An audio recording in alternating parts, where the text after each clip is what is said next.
right. What up, ladies and gentlemen? I'm tapped in. We have one of the illest MCs, my man Grafh in the building, man. Hey, thank you for coming through. Grafh? Oh, what up, though? Shay and Jacon.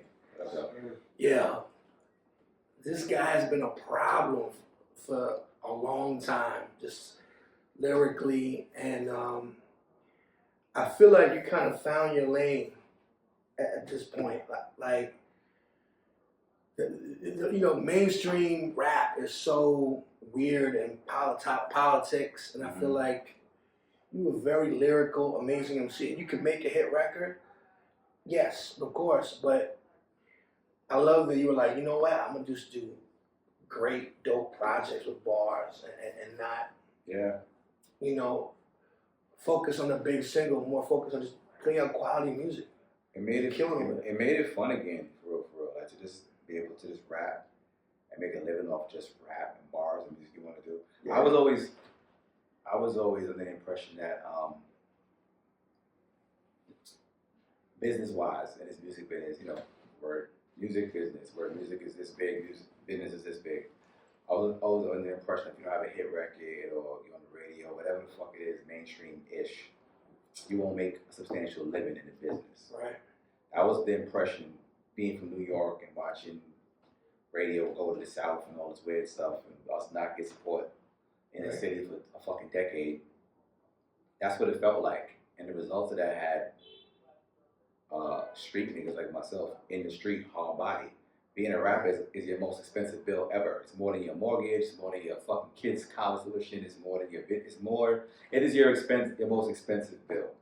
Studio time, promotion, marketing, features, all of it. Paying the features. So if you don't have a deal or an investor or a dope boy behind you, then you have to be like a nigga like me, who you are the fucking dope boy behind yourself. You know what I'm saying? So it's like, I was looking at the game, feeling like, damn, it should have a nigga in the street forever trying to just to lie and say I'm a rapper. This is rap money, but you know it ain't. You know what I'm saying? And I feel like when lyrics, for me anyway, came back in style, I was like, oh, it never went out of style. It did, because I didn't know how to monetize the shit. I didn't know how to make a living off the shit. I'm like, okay, rap my ass off, it's great, but it's gonna have me and my niggas in the street forever. It wasn't making sense, and it's not that I was only making different types of records for that purpose. I just make different types of records. I'm a creator, I'm a curator, I'm an MC, and I feel like it's my job to fill every motherfucking beat anyway.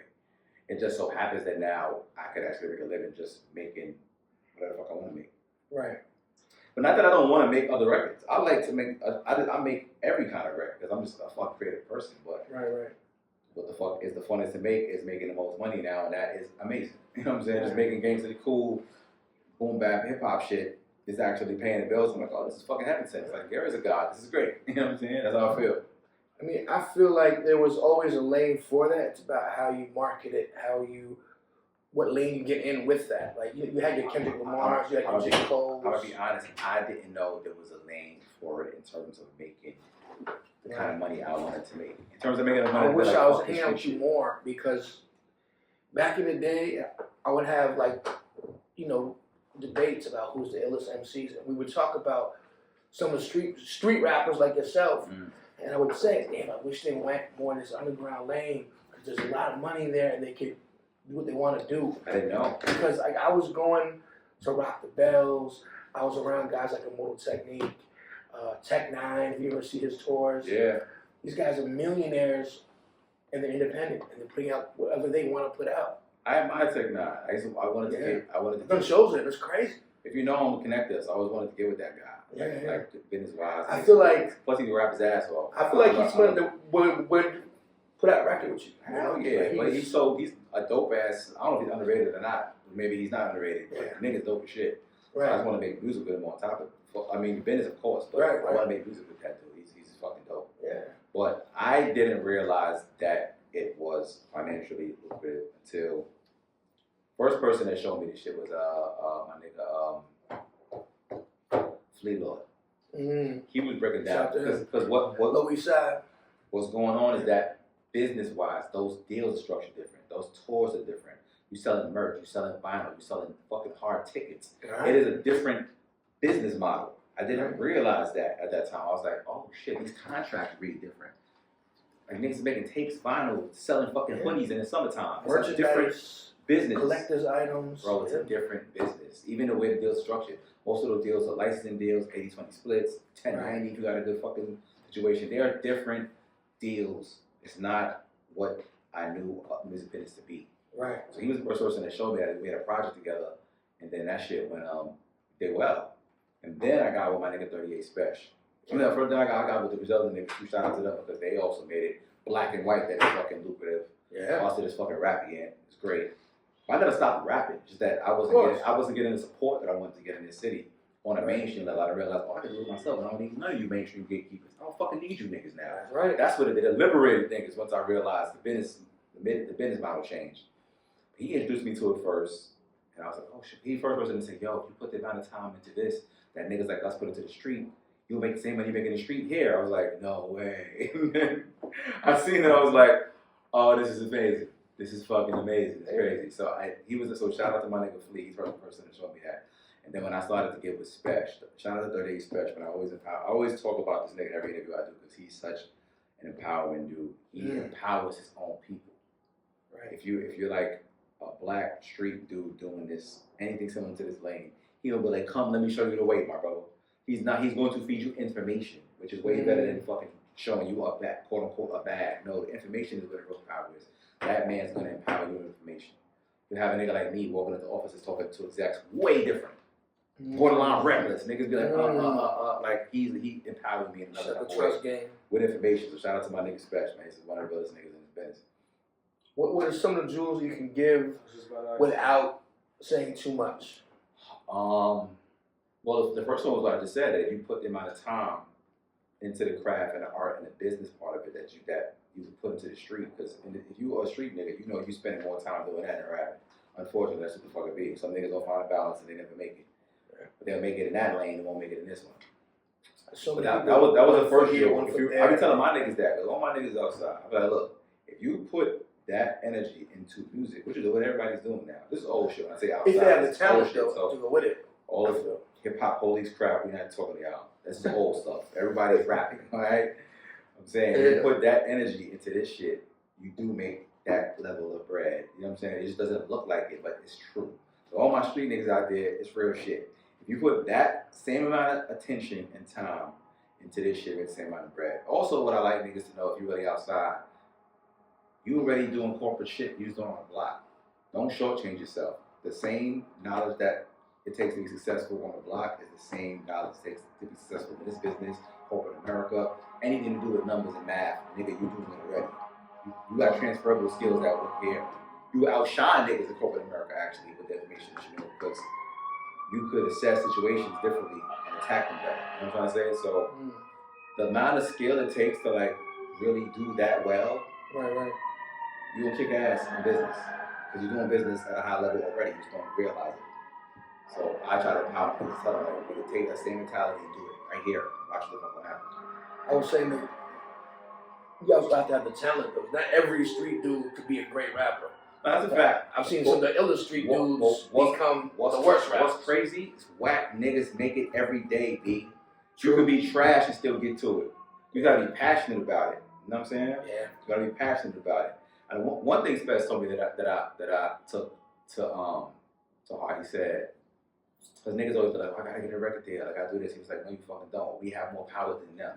We are more influential than any nigga in the office right now. They just watching numbers of what we doing and chasing the clout. And then they go do all these licensing deals where it's like, y'all niggas making money off content that we're creating. Y'all niggas can't create shit. Right. Y'all just got a bag and some know-how. 100%. Once he said that, I was like, I was walking in the meetings way different. Like, nigga, I'm the fucking bag, not you niggas. Labels don't create anybody anymore. No. But they got artists. They grab people who have a movement. They got artists brainwashed. You walk into these labels thinking that they're empowered. They fucking not. You are. You hold the power and you give it to them. You know what I'm trying to say? Right. If you walk in there holding your nuts and holding the power, competition is way fucking different. When they realize, oh, he knows what's up. His conversation is way different. The splits are way different. You're gonna walk out there with a way better deal. And you've been through some majors, right? Yeah, I've been through a couple of majors. I've been through a lot of shitty deals, and I've been through some good ones now. You know what I'm saying? Right. What record labels have you dealt with? I was on Rocafella. Shout out to Dame, Jay. I remember that. I was on, of course, Black Hand, big homie Chaz. We started that from the ground up, music-wise. Right. I was at Sony. My first deal was Sony. That was the biggest deal I got. That's when I was super high and 50 years old, buzzing in the street. I went over there and got $1 million deal. That's big. But back in the day, they was giving up kind of deals out. Right. And I did Koch, which is a bunch of entities too after that. I did a lot of indie shit after that. But the major Koch kind of just puts it out. And the splits are kind of they spent some money over there, Koch. Koch got mad hits on hell yeah. They got their success ratios off the fucking hook. They did balling and all kind of hits. They got hits under their belt. Yeah. Yeah, you know. They got hits under their belt. They know how to work.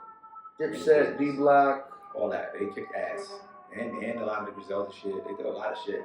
Yeah. You know, they found a lot of success stories. They get busy. But I've had major deals, indie deals. Some of my indie deals was way better than major deals. Oh, shout out to Phase 1. My nigga Frank at Phase 1. He gave me a great deal when I went over there. And he gave me a jewel. I remember when I went there, he said, because at that time, this was a couple years ago, I was outside doing, things. He was like, I know that I can give you, he said this to me, he said, I know I can give you a bad deal for this album. I'm going to give you a great deal for it. Because at the end of this deal, I want you to come back to me and be like, Frank did good business with me. And I want you to look at me as like an ally forever. And that's how I approach things. That's good business. You know what I'm saying? Build relationships. Word. Longevity. He gave me a great deal, and I love Frank for that shit. I was like, damn, he couldn't give me a bad deal. I would have took it. Because I wanted to be in the music industry side of things and get away from what the fuck was outside. Right. Bad as fuck. You know what I'm saying? And he gave me a great deal. It was better than the deal I was getting at the majors. For real. You know what I'm saying? So, but I like to tell niggas, man, it's not about the deal. It's about your approach to this business. Because the deal you think bad, that record deal is a bad loan, nigga. That shit ain't great. Nothing great about a record deal. It's like rent a center, but in music. Yes, it is. That's how I look at it. If you got your own money, you could literally, a lot of times they outsource people anyway. You can hire the same people, spend your own money on your own shit and get all that money back. That's what his name did from Seattle, Macklemore. That's why he's fucking rich. He invested. Like, shout out to my nigga Jordan Lucas. You know, me and Jordan rock hard body too. That's one of my guys. Yeah. When he left a major and went independent and put the same music out, spent his own money on the same resources, he made quadruple amount of money. He had the fan base already. And he way up on the label. When he went platinum on the label, I think he made like 200,000. Him doing indie, he's a fucking multi-millionaire. You know what's big funny? difference. Tory Lanez did the same thing. Did you know that his old manager, my boy Chaz, also used to manage Cyrus the Great, who's his uncle. The producer? Who did Food back in the day. Oh yeah, shout out to Cyrus. Yeah, there's all the, right. I just heard that record, you know what's crazy? I just heard the record last night. My man was like, yo, do you realize Oracle? It's like the 20th year anniversary for the Oracle. Get the fuck out of here. This year, re-release it. Yeah. I'm gonna do that. Fuck, I'm gonna release that shit. I'm vinyl. Yeah, he said Vinyl. it's releasing on vinyl. It's not on streaming sites. That's hoodies. All that. He said he's releasing on vinyl, put it on streaming sites, do a big show for this shit, and re-release the motherfucker. I was like, that's brilliant. And he played Food over this record. Sound like I just made it yesterday. Yeah, that shit is fucking. You were speaking of it being the 20th year of your first project. Let's go a little back and tell me about where you grew up and how you fell in love with the music and what really got you started. Also Black Hand and Chaz, rest in peace. I got to know a little bit back in the day. Yeah, big homie Chaz, man. Shout out to big homie Chaz, man. He was more like a father to me than like a label executive. Wow. We learned his business together, so we made moves, made money, made mistakes, all that together. We learned this whole shit. We ain't know how to really do this shit. Right. You know what I'm saying? So he was a street dude more so. we was all outside just figuring this shit out. You know what I'm saying? So I'm, Jamaica Queens nigga. That's where I grew up at. And Jamaica Queens like any other hood, bunch of shit going on. And I respect Chaz so much too, because I knew a lot of OGs around my way that gave me the wrong information. Like when I was 18, super into fashion. I'm in college, talented as fuck. And one of the big homies that are on my way gave me work. You would take over this hood, right? Yeah, of course I could. At this time, I wasn't even hustling like that. I was just fucking with weed and little shit. Right. He was the first person to actually give me work, like real shit. And I was getting busy, and that's when I started making transitions to other things. And I was like, now that I'm old, I look back, I was like, why would you give an 18-year-old fashion savvy college kid who's all this talent as a rapper? And you were in college at the time? Cocaine, yes. What the fuck? I get why he did it, but I wouldn't do that. When I look back now, and I got he wanted to make money. He didn't care about you. That's my point. Right. But he should have, though. Because I think a lot of niggas that's older mislead young niggas. Yeah. I shouldn't have been caught up in that. You know what I'm saying? But a nigga like Chaz would have never had that. He was like, he kept me away from all kind of shit. Anything. Nah, get away from him. Like he was not having that shit. He would have been, as a matter of fact, when I was hustling, I was doing it behind Chaz's back. He would have never allowed no shit like that. Wow. He'd have been like, no, sir.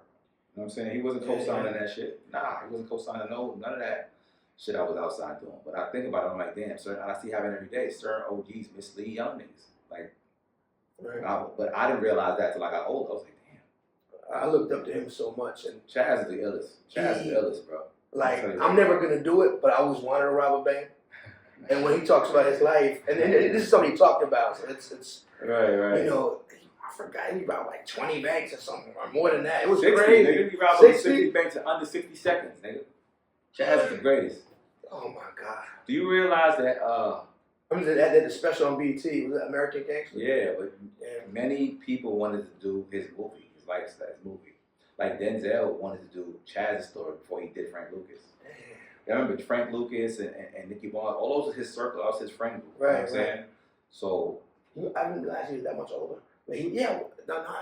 You same age as those guys. Yeah, he's in the 70s. That's his friend group. Right. So literally, Denzel wanted to do Chaz's story. Because, I mean, Frank Lucas' story was cool, but when Chaz was really breaking it down, he was like, Frank Lucas wasn't that nigga. Nicky Barnes was. He telling the story his way. That wasn't the real shit. They embellished a whole bunch of shit. But Chaz's story is fucking insane.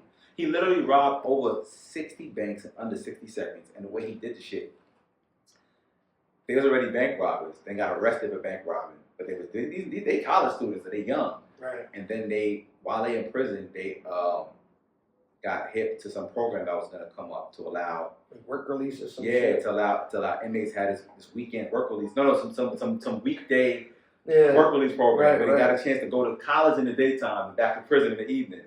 So because there was an experimental program, the college teachers and students didn't know the niggas was in prison. Right. Then the system doesn't know that they outside of the prison. So these niggas is coming out of jail, going to school, going out the back door of the school, robbing banks, going back to class, then going back to jail. Holy shit. And when they looking for suspects, they're not on the list because they already listed as locked up. These niggas is making a killing.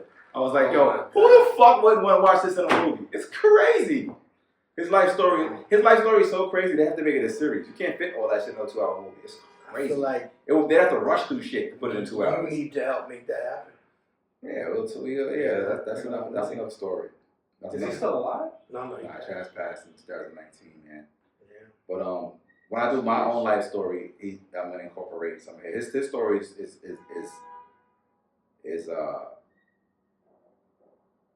I ain't gonna mention that part, but I will be telling some of it because he's a part of my story. Yeah. Like he basically, my dad, unfortunately for me, was murdered in front of me when I was 16. Oh God.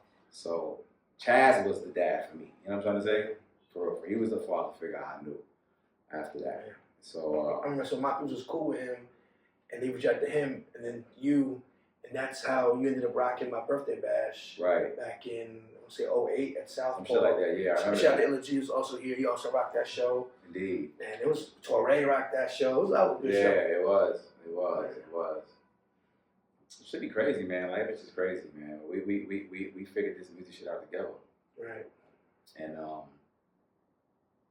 don't know, man. From that point to like almost like now, I never actually got a fair shake. I just exist in the space I'm in because I'm that fucking good. Yeah. A lot of niggas try to stop the wave, but it's like in life you can't let them stop it. The obstacles are just things, nigga. You gotta get around all that. I know Chaz had issues with certain people that made it harder for you to maneuver. Yeah, you know. it was a lot of weird energy going on in the industry, man. They felt the need to pick sides for some reason. I don't think they had to though. I mean, I'll just say it. Fuck it. He had some type of issues with 50 at that time. Right. And now you guys are cool. Yeah, I mean, 50 cool. Right. Shout out to Fifth. Shout out to J-Ronin, all of that shit. 50 brilliant from all that. Right. No, I never had an issue with 50. Right. Chaz was managing 50 before he was managing me. Right. So they had whatever issue they had. That's why you might hear if Chaz talks about 50, his depiction of 50 might not be as great as mine because he has his own experience. That's like you have your relationship with him, right? Right. You might describe it one way, his girl or his kids gonna describe it a whole other way. Everybody has a different impression of him. You know what I'm saying? Some descriptions might align, some won't.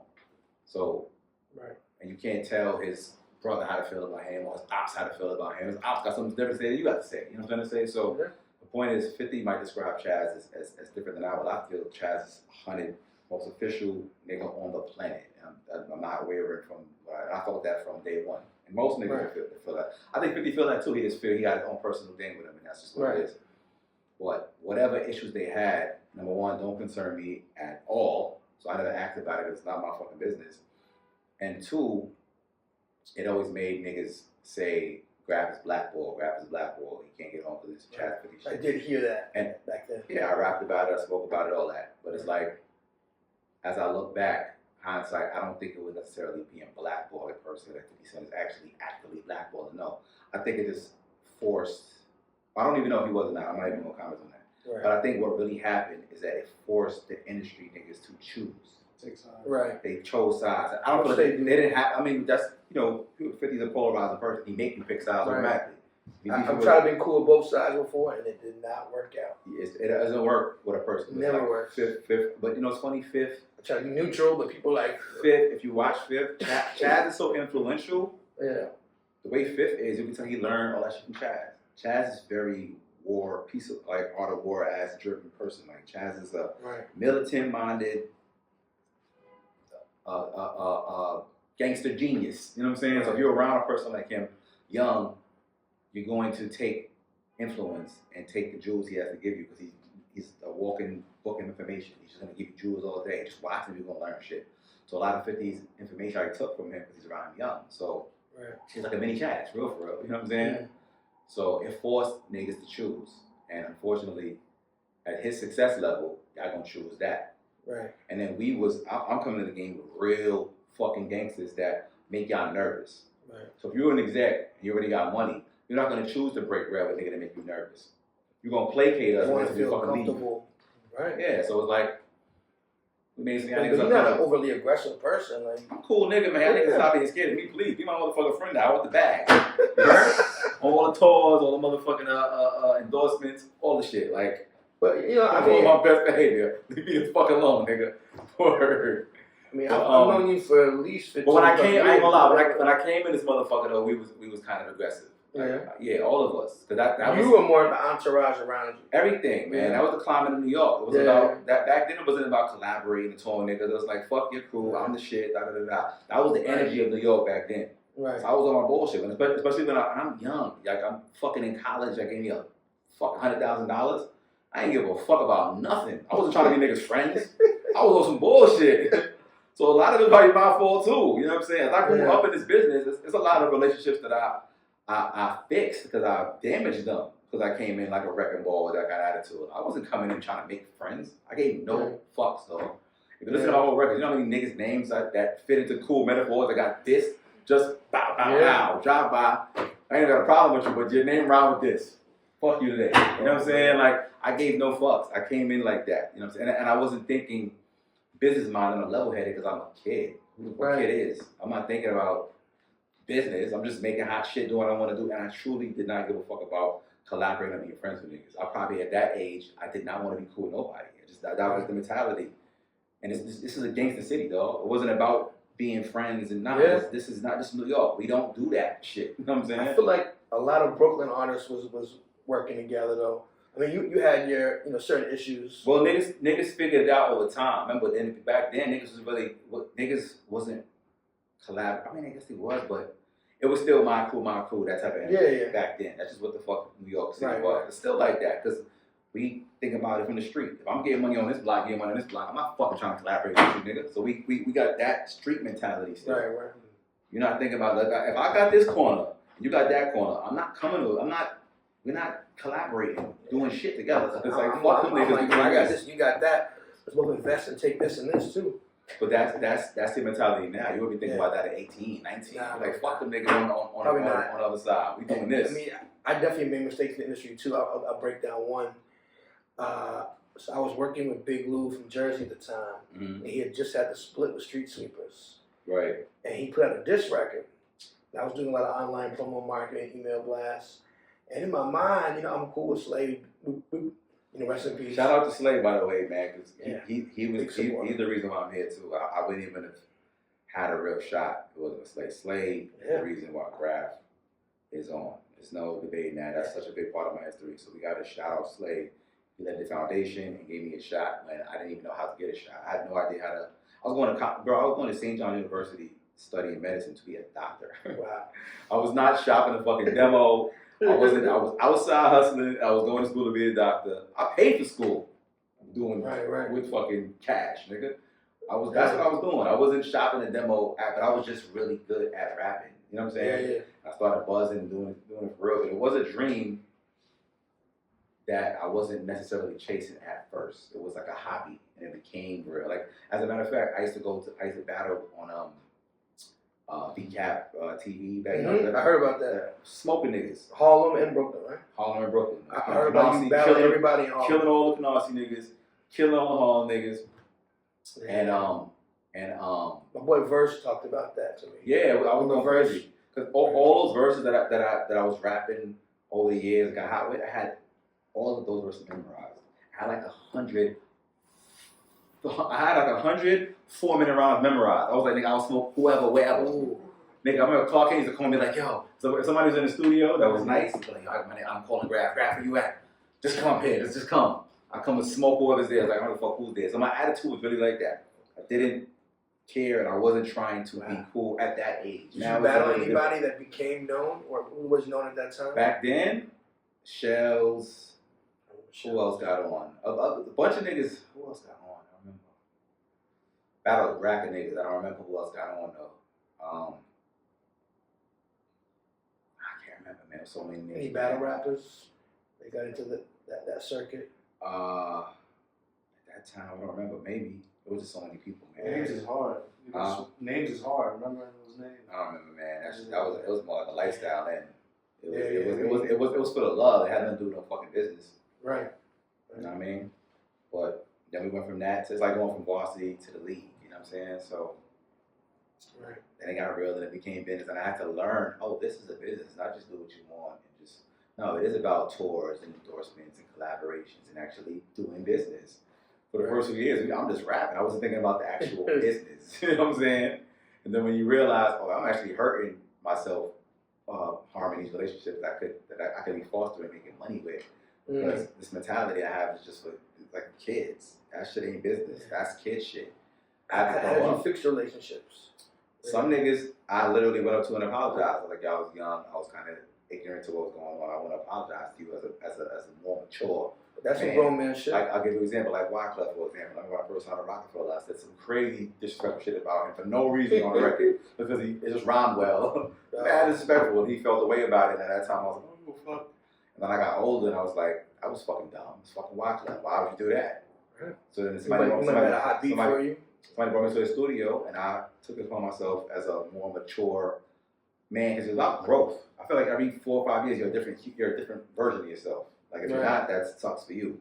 You need to grow as a human and evolve into something different than you were at least every 4 or 5 years. You should look back and be like, wow, I'm in a different space mentally, physically, financially. You should grow. Right. So as I grew as a man, I went and fixed some of those things. I was like, nah, he was clearly wrong here. Man up and go fix it. And I walked up to him, shook his hand, and said, I want to apologize for coming at you crazy for no fucking reason. I was just young and wild. He was like, nah, I understand. And we cool. So, but that happened a few times. I was like, let me fix these because it was just, it's not business and it was just young shit. You know what I'm saying?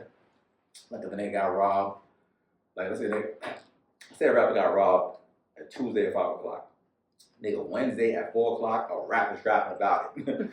Like, I was like, oh, such and such. Like, I was just on some bullshit. You know what I'm saying? So, but it was fun. But that aggressive energy was just fun. That's what New York was. But that don't make you no money. Definitely people under the bus back then. A bunch of niggas. I really didn't care back then. So that's why I don't even want to say, oh, it's black phone. There was a lot of elements that slowed down the progression of where the trajectory of where I would have been at that time. You know what I'm saying? So I know you were signed to Rocafella Records, and I feel like, I met Dame Dash a few times. He always showed love. And from my perspective, maybe he was a little cocky, but he went hard for his artists. Absolutely. Extra hard. And what was it like working with him and being at Rocafella? Dame Dash, that nigga. I give Dame Dash all the props and credit in the world. Like, people will look at Dame like he wasn't as influential as he was. Like, I think people have short memories. Like, yes, of course Jay was a talent. Jay is Jay-Z. That talent is undeniable. Jay has changed the world with his gift. He's influenced all of us. I wouldn't be as talented as I am without listening to Jay-Z. He influenced all of us. He is culture. But without somebody like Dame Dash to cultivate or to direct that business-wise, then you don't have Jay-Z at the top doing the greatest things in the world. You need structure. You need systems. You need a team. Dame Dash was fucking brilliant. And he was great at what he did. He picked the food record, matter of fact. That food record, when I first went to rock, he was like, that's the record. That's the one. And that is the record. You know what I'm saying? But at that time, on that tape, that was the record. He picked it. He was like, that's the record. And if there was certain shit I used to do, he'd be like, keep doing that. That's going to make you successful. And he would just point out that Dame was that nigga. There will never be any Dame slander on my watch. He pushed Dame property so hard. And Dame was that nigga. He's still that nigga. Pushed them to have merch. His mindset. I think what happened with Dame is he probably just ruffled feathers because he's harsh in his expression. Right. And some people ain't built for that. And he can box, so he'll talk to you crazy. He has to beat your ass. So it's like, he'll talk to you crazy. And you're like, what you gonna do about it? I remember that's why you beat up some pimps in France, I think it was. He got jumped in London, I think. Maybe, was that the story? No, I think it was French pimps in France, like African pimps in France. Possibly, I don't know. I hear that one, but Dame will throw hands. He was knocking the fuck out. He was sparring Andre Berto, so. Yeah. Dame will throw hands with you. He's not pussy at all. Like Dame is, but Dame as a businessman, as a curative thinker is amazing. Like he's amazing. I learned so much from Dame. Like just being. He was the first person that told me, he said, "You gotta walk in moves like you belong there. I don't give a fuck, rap. Walk in like you belong there." You know, I started doing that at Rocafella. I used to walk through the building. They had a security at the front desk. They were like, "Excuse me, you gotta take your name, sir." I was all like, "Fuck my name. I'm in this bitch, man. I ain't stopping." I used to walk in that shit like I'm Jay. "Excuse me, sir." I'm walking like I'm Jay, nigga. And that shit used to work. I'm like, wow, he's right. I walk through this motherfucker like, "Excuse me, sir." I'm like, "I'm in this bitch, man." Yeah. So it's like Dame was that nigga, man. Like if you just study history, that nigga was. I say it was unfortunate. When I signed to Rocafella, me and Kanye my nigga too, shout out to Gay. We came at the same time. And Dame brought us to rock and did the deal. Right. And I was so excited. I wanted to do the whole Rocafella chain dynasty shit so fucking bad. And in the middle of that deal, when I just got there, was when Jay and Dame. Right. I remember being like, he's up next. I was next. And then in the middle of that, they broke up. I was like, fuck me. Damn. I wanted to tour with those guys. That was like a dream come true. Yeah. At that time. Yeah, Dipset, State Property, Jay, Kanye. That's like getting to the dream team, and then as soon as you get there, the arena burned down. It's like, fuck. I ain't get the basketball yet. I'm like, pass me the rock. Fucking roof's on fire. Damn. You know what I mean? But so it was just happenstance, shit out of my control. But when they split, it was kind of like if you're in a household with your mom and dad divorced. Mommy goes here, daddy go here. Who the fuck you gonna live with? Right. So I'm loyal to a fault, and Dame brought me there. So I felt okay. We gotta go with Dame. Right. But Dame. You had some Dame music group, something. Like that. But Dame brought me and Kanye there. But Kanye decided to go with Jay. So it's like Dame felt the way at the time. But Kanye, I mean, business-wise, that was a good for Kanye the way he had today. But maybe Dame could have, with Kanye, made shit work and be in a different position. Dame's business acumen, he wouldn't make anything work. Dame was just a make it work ass nigga. You know what I'm saying? Like Dame, he helped currency a lot. Dame is amazing, bro. For sure. Dame will come in this motherfucking room and read this whole shit and make it better. Dame is an ill dude. He's gonna make whatever he's touched is gonna work.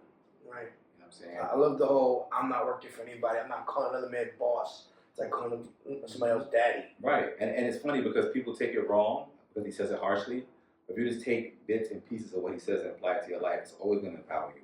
Right. He's only gonna empower you if you listen to this dude. He's never gonna steer you wrong. He's only gonna empower you. But if you listen, if the delivery is harsh and you miss the message, then that's on you. But the message is always gold. And if you know the science behind my name, Ronin is a masterless samurai. Right. So when he said that, I was like, see, he gets me. It's funny because when I first met you and I saw the name Ronin, I know what it is, a master samurai. Right. Y'all gonna have to die with no dishonor and kill yourself and the whole Ronin thing. It's like it's an honorable thing. Right. You know what I'm saying? Honor, but being your own man and doing your own thing. And if you notice, I had offers to work with certain artists in the mixtape world, and I could have been so and so's tour DJ, but I didn't want to work under them. I wanted to build my own brand, do my own thing. I'm mad at that. Certain artists were pushing things that I didn't want to push. Right. Being a drug user. I ain't jacking that either. I don't know when hip hop became drug user instead of drug pusher. Not saying glorifying drug pushing is I blame Lil Wayne either, but I don't know when the fuck. I just don't know when the fuck being a fiend became the thing to promote. I love fiends too, but I don't but not for the same reason. No, sir, not for the same reasons. Y'all niggas love fiends. Y'all niggas want to be the fiend. I'm like, all right, cool. I mean, and I do understand. Maybe ODB. I understand. I don't know. I'm trying to think of the timetables of how, I don't know, but I understand. In life, shit gets hard. Sometimes you choose substances to get through hard times. That I understand because I don't want to do shitload of losses, and I guess I'm fortunate enough to just stick to weed and shit like that. So I understand how niggas go down that lane. I just don't know how and exactly when hip hop became more fiend based than hustler based. It's fucking weird, but I must have missed the memo. New York is different too. I feel like, at least in the black community, once the 80s hit, heroin kind of died out. In New York. But this shit ain't died out. I mean, crack just got cool and addictive in the 80s, and hustlers that were selling it got addicted. It was cool. It's like the cool. It's like imagine if weed was as addictive as crack, niggas be fucked up. But there wasn't like a lot of dope fiends. Cool at the time. Compared to like down south, people like Maryland. Oh yeah, I did. And like like New Orleans and all that. I feel like heroin was still the thing. Right. It was just, New York, people was partying with coke. Some people got addicted to crack, but people figured out pretty soon that wasn't the way to go. Right. But even back then, it was like rapping about self-destruction and trying to empower people that were users. Right. Being a user was never the thing to be in hip hop. But it's glorified now. I mean, I get it. I understand the use of drug. I just don't know when it became cool to be the user instead of the hustler. I missed the memo. Right. Yeah. I'm not knocking none of you niggas. I just don't understand when that happened. You know what I'm saying? I don't know maybe it was when I guess at least being from New York and watching it, maybe it was when the music from the South had more influence than our own music here. The promethazine, the cups. Yeah, like think about matter of fact, maybe if you pinpoint when New Yorkers started drinking lean, you could pinpoint when it happened. Yeah. We couldn't even know where to buy that shit. Like lean, that wasn't a New York thing. Right. That was a down south thing. Yeah. I mean, it was real big in Houston. Oh yeah. Word of mother. So it's like if you when that became, think about it, hip hop is so influential. Whatever we listen to, we do. Right. So if you pinpoint when niggas start actually trying these experimental drugs, and you can figure out when that happened. So in my mind, it probably happened around the time when New York we kind of lost our identity because the mainstream 04, 05, 06. that early. Like Cameron. There was a good decade. Texas blew up. Remember around that time?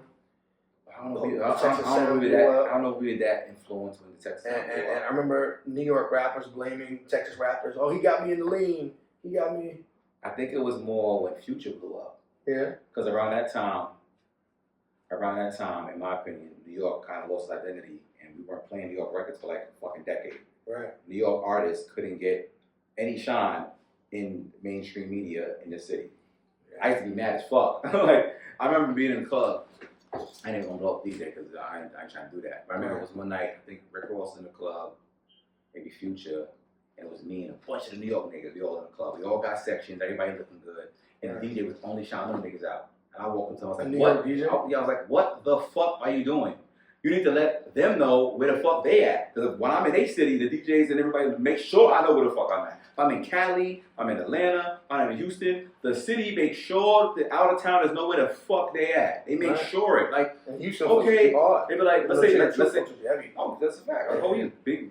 Bun B's my big bro. Like, I'll tell you more. Bun B, Bun B's on every album I ever dropped, every project I ever dropped. From the beginning to now. 38 Spesh joint with him. He's on everything. He's over 20 songs with mine. That's my big bro. Right. But the point is, every city has their identity, and they patriotic about it, they proud as fuck. And if out-of-towners are in the spot, they are very clear to let you know where the fuck you at. If you go to a club in Cali, and they know, let's say it's like All-Star Weekend or some shit like that, it's full with out-of-towners, they're going to remind you where the fuck you're at. Yeah. They're going to play back from Atlanta. I'm sure they let you know. There's a bunch of New York niggas, they're going to play certain Atlanta. But I let them know when I got on. Oh yeah, you represent. That's Brooklyn in the building, you know. But you should rep. You got Queens in the building. I had a bunch of Brooklyn Queens. Wherever you're from, you should rep that to the heart right. and be patriotic and proud of it. But my point is, they're gonna remind you where you at. If you are in Cali and you're in a club, they're gonna play mad Cali records. They're gonna bring Cali niggas to the on the mic. They're gonna shout them out. You're gonna know. You're gonna feel like you're in that city. Like, you're gonna learn. You're gonna have like a tutorial. Like, oh, okay, this song is hot. Who that? Okay, who that on the mic in the booth? Okay, you're gonna figure out where the fuck you at real quick. Right. And there was a point in New York where we lost that. We were letting out-of-towners get way more shine than us. And I was like, what the fuck are we doing? This guy from over here who got one record is more important than the whole club full of New York rappers. Right. Instead of educating them on where they at, you educating us on who they are as if we don't already know. But it was the weirdest thing to me. I was like, bro, this is New York motherfucking city. Why you not going hard for the city? And it's crazy because when you're from out of town and you go to another city, you kind of want to know what's going on in the city. You expect to be educated and get hip to what's going on. You don't expect to go there and hear your shit like that. Like, I'm sure it wasn't until Trinidad James said something that New York started like, or the New York mainstream started tightening up with that shit. Yeah, it's like, what the fuck was that? Remember my sound, was you happy with him? None. I mean, I was happy he said it though. Right. Because he said it, bro. He said, I'm in New York. I want to hear New York shit. It's like, and I understand what he's saying. If I'm in Cali, I want to hear Cali shit. Like, what's popping here? I'm trying to learn. I'm trying to figure out. I'm trying to learn my environment. I want to be schooled to my environment and feel like a part of it. I don't want to be ostracized and feel like I don't know what's going on. I want to know what's going on wherever the fuck I'm at. Right. So if I want to know what's going on, show me what the fuck is going on, please, so I can leave here. Like, wait, I was in Cali. This nigga probably at Sunset. I want to touch the town and understand where I'm at. I don't want to leave and still be lost. You know what I'm saying? And that's why I love K. Slay. Rest in peace. Right. People who repped the streets, people like Peter Rosenberg who repped the underground and show love. And we need more DJs like that. And it's not even just the underground; it's just the essence of. I mean, just in general. Yeah, I salute to them. Peter Rosenberg holding it down. K. Slay, of course. Like, these niggas are pillars of the community and the culture for sure. Right. But my point is, New York had lost that for a good decade. Right. So, and it reflects in the music too. Because let's say we grew up listening to Nas, Jada Kids, The Lox, all these influences that we had. Right. Biggie. Like, think about our influences. The kids after us grew up listening to Future, and in New York though, they grew up listening to down south shit. So when they making music, let's say if you did a showcase around that time, let's say you. Look at Designer, for example. You don't sound like he's from Bed-Stuy. But how would he? He grew up listening to fucking New York radio, was only playing south shit. Exactly. So his influences weren't. I'm not taking anything away from him. I'm just saying. Yeah, I'm just saying. But his influences is not. It was not. You can't blame him. His influences weren't New York. Right. In New York, but they weren't playing New York music for him when he was learning how to fucking rap. Right. So as a collective in the city, that's our fault, not us. I ain't the motherfucking gatekeeper, but the city, whoever's the voice and the gatekeeper of the city at the time, is our fault collectively. let's say you or J-Ronin was doing the showcase around that time. If you did a showcase, you had 10 artists on the stage around that time, I guarantee you every fucking one of them from New York is going to be rapping trap music. I used to get annoyed with them. Because that's what they learned hip hop was from New York. Right. It's not their fucking fault. I would get mad. The mainstream taught them that this is what hip hop is at this point. Like, why do you have a fake Southern accent and you're from Queens? Why do you have a fake Texas accent and you're from Harlem? What's going on? That's what the climate was at that time. It was weird. It was, but that was a long period of time. Right. So when Trinidad James said it, as much as niggas was mad, I was like, somebody had to motherfucking say it. And he didn't even, and let me tell you what was crazy. Kendrick pissed the city off too.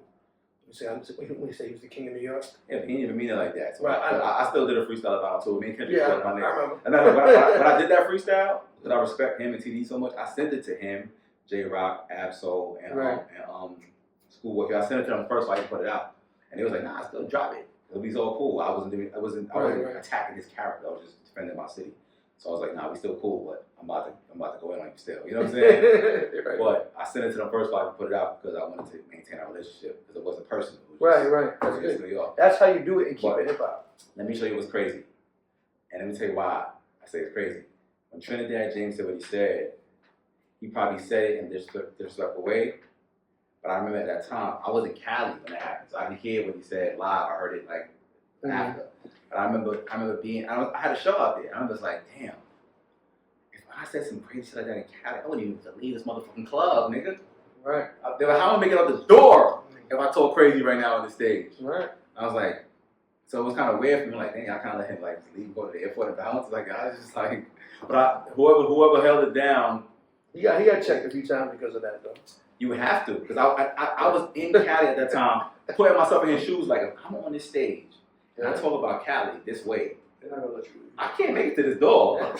As a You know DJ, what I'm I saying? showed up to I'm not gonna make it out of here. Yeah. So, right. But his point was sincere because I know son. Trinidad's a cool nigga. Yeah. I remember, and when he met me, he was talking about hip hop. My brother's school in hip hop. He's like, "Oh shit, Grafh, I know your shit." Like he was into bars. Right. So the nigga said, when I came to New York, I'm listening to the radio. I want to hear what's popping. I want to hear who's spitting, what's going on. I turn on the radio. I hear the same records that's playing in my city. He was like, I can't feel the city, and I came here to feel the city, and I can't. What the fuck? Yeah. Can you be mad at the nigga for that? Because that's how we felt. I was like, nigga, I like to hear some New York shit on the radio.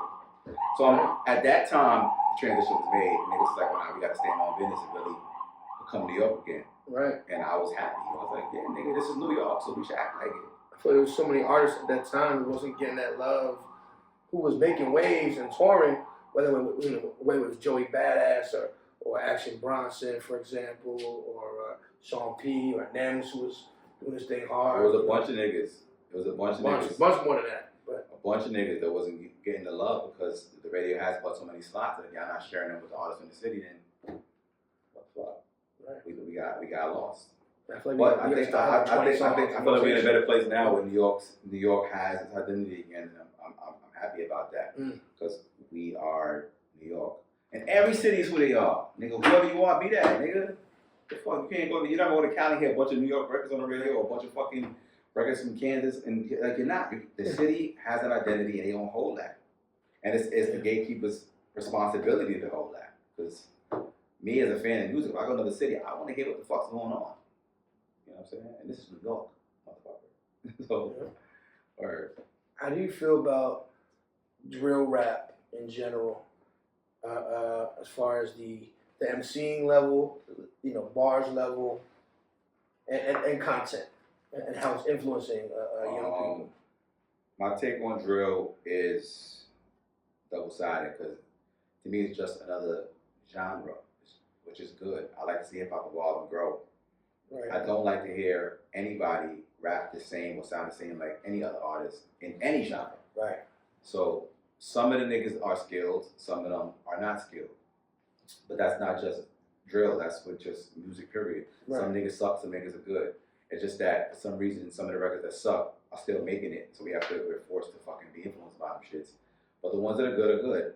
The ones that are bad are bad. Some niggas got skills, some niggas are just imitating the niggas. There's too many niggas making drills that are just imitating what they think they should sound like. They're not going in the studio trying to be creative or find an identity. They're just saying, oh, I should sound like that. No, you should sound like what the fuck you want to sound like. Original. You know what I'm saying? So I think if more people, like think about Fabio Foreign or Pop Smoke, these guys, they don't sound like nobody anywhere. Right. But they're still drill. They didn't imitate shit. They are original. You can do any genre, especially drill, and be original as fuck. You can have your own sound. You don't have to sound like anything. So I want more originality than that shit, but I like the dope records of drill. I'm a fan of the shit. And me as MC, I want to kill everything. I didn't even really make a lot of drill, but I will body any beat. I don't give a fuck. If I like it, I'm gonna fuck with it. That's one. But two, let me add this. Only thing I don't like about drill is that niggas be telling me something in music too much.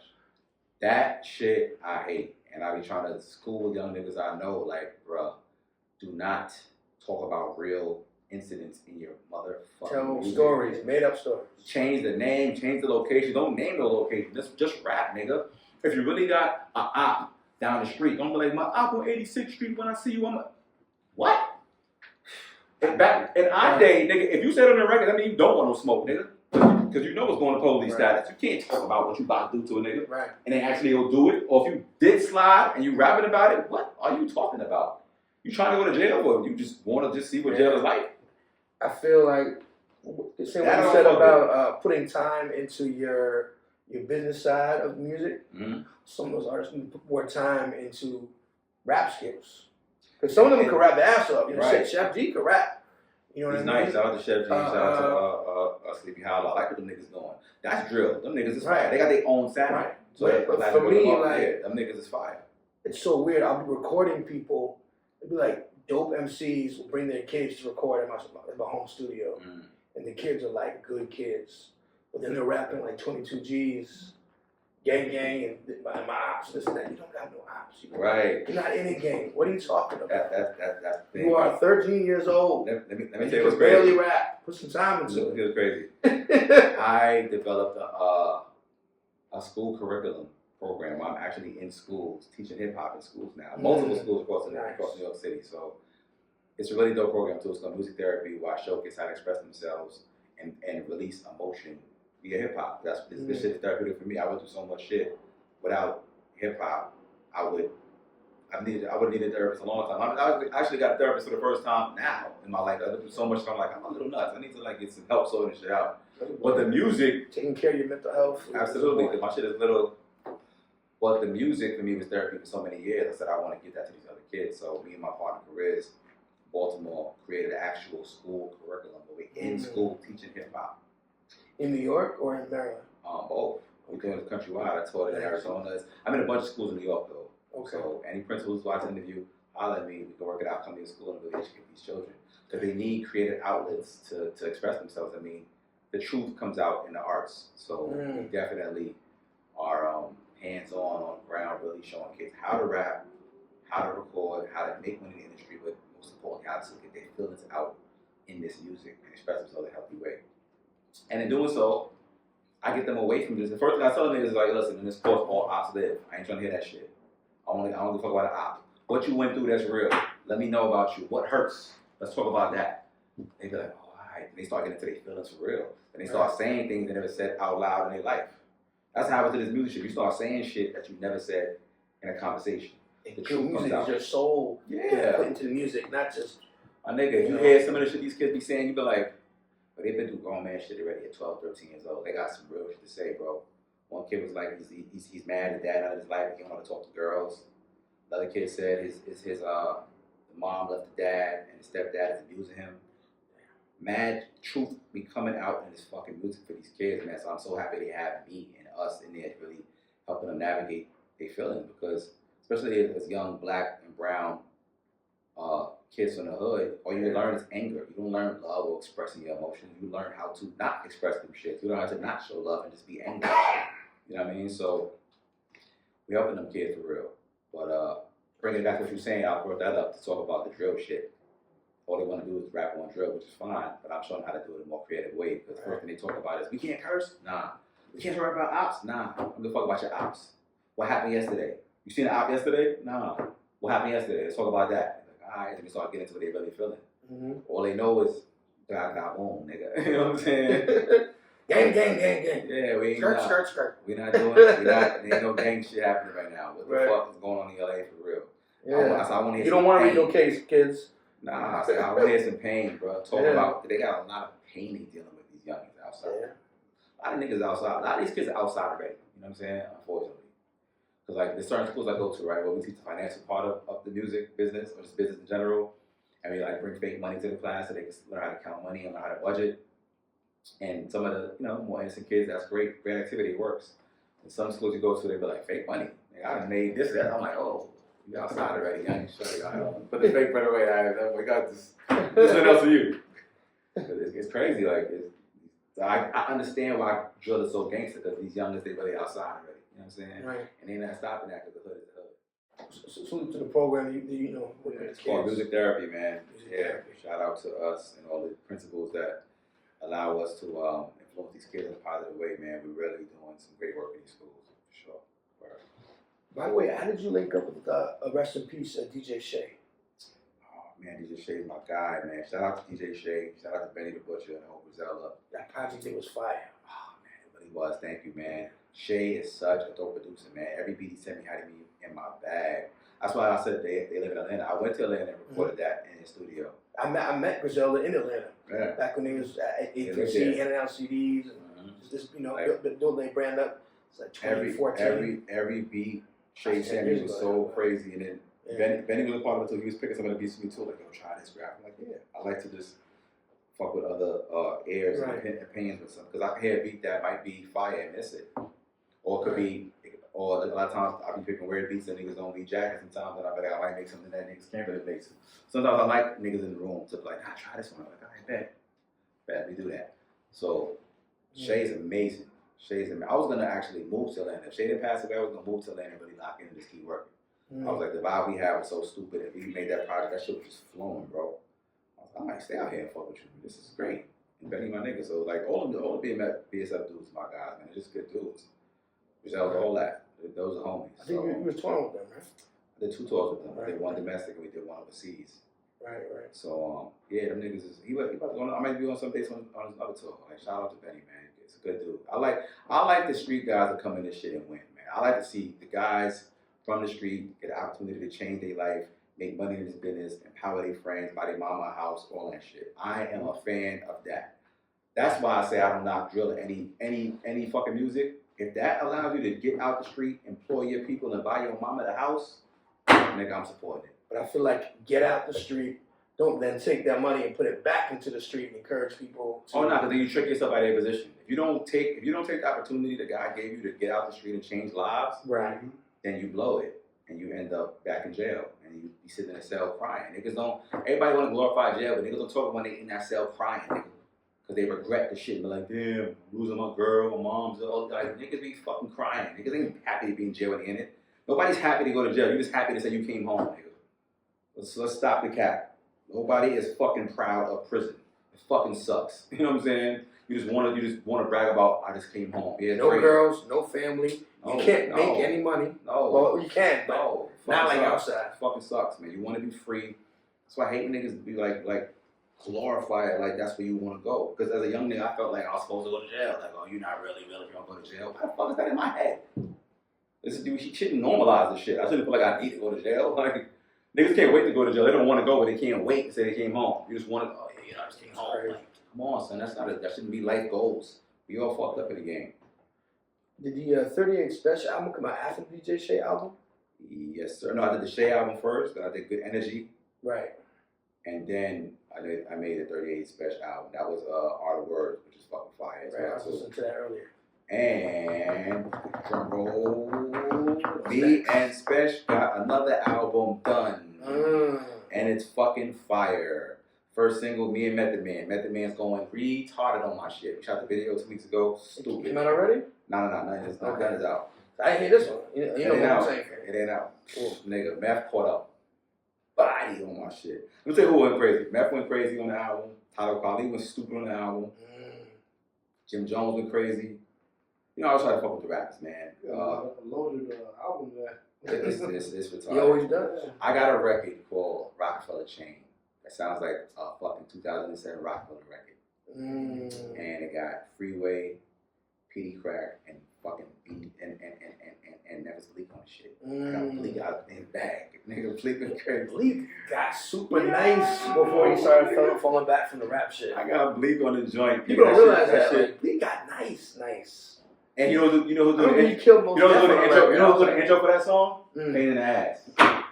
What the fuck is he You talking about? motherfuckers think you big time? Shit, motherfuckers Talk to me super nicely. It's so stupid, bro. Talk to me kindly. Talk to me with no bass. Shout out to Pain. Nah, it's crazy. The album is stupid. So shout out 38 Spesh. Yo, 38 Spesh. And you did all the beats on it? That's what I was about to say. 38 Spesh is equally as an amazing producer as he is a fire-ass lyricist. He's like the ghetto. He's like our ghetto Kanye. Nigga. Like, this nigga is super fucking dope. And nice with the business. So it's My like... nigga. If you get in tune with Spesh, you got him on the show already? Get in tune with Spesh. I gotta... I never really get to bill with him. I had Mussolini at my studio not too long ago. Yo, Moose sent me a record, man. I gotta shout out to Moose. I owe you a verse. I'm gonna have to find it in my phone and just do it, man. He sent me. I forgot. I've been doing songs. I forgot. And Fred was the homie. I know we don't work together. Fred, right? Rest in peace to Freddie Godson.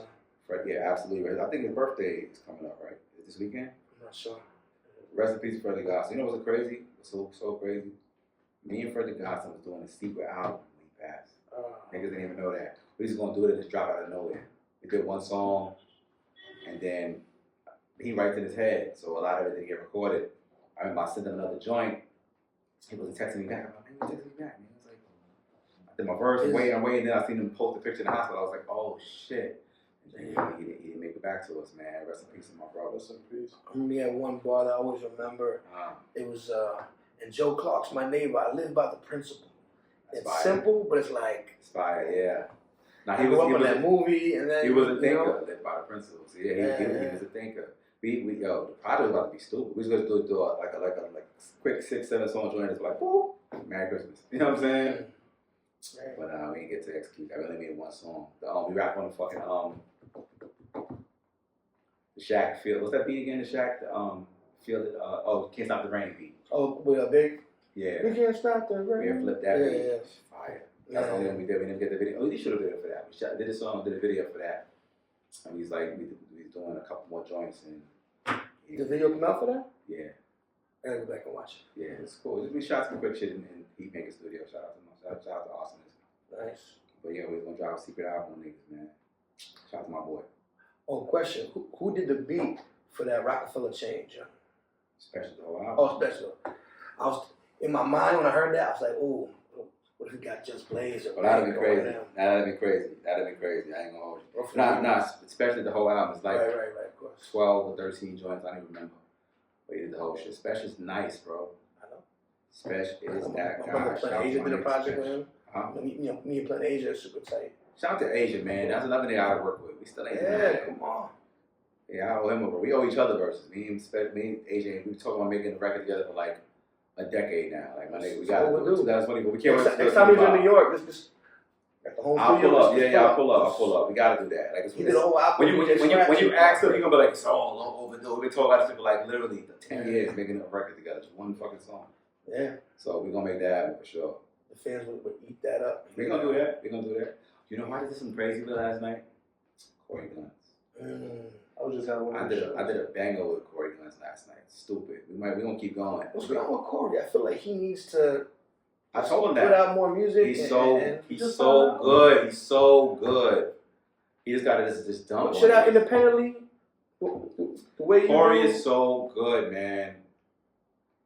I told him as a fan. He's holding that's my himself bro back. too. That's my bro. I told him just dump. I mean, is he under a contract or something like? He just put it out. He probably he working now though. Yeah. Sometimes he just don't hear about it. You know what it is though?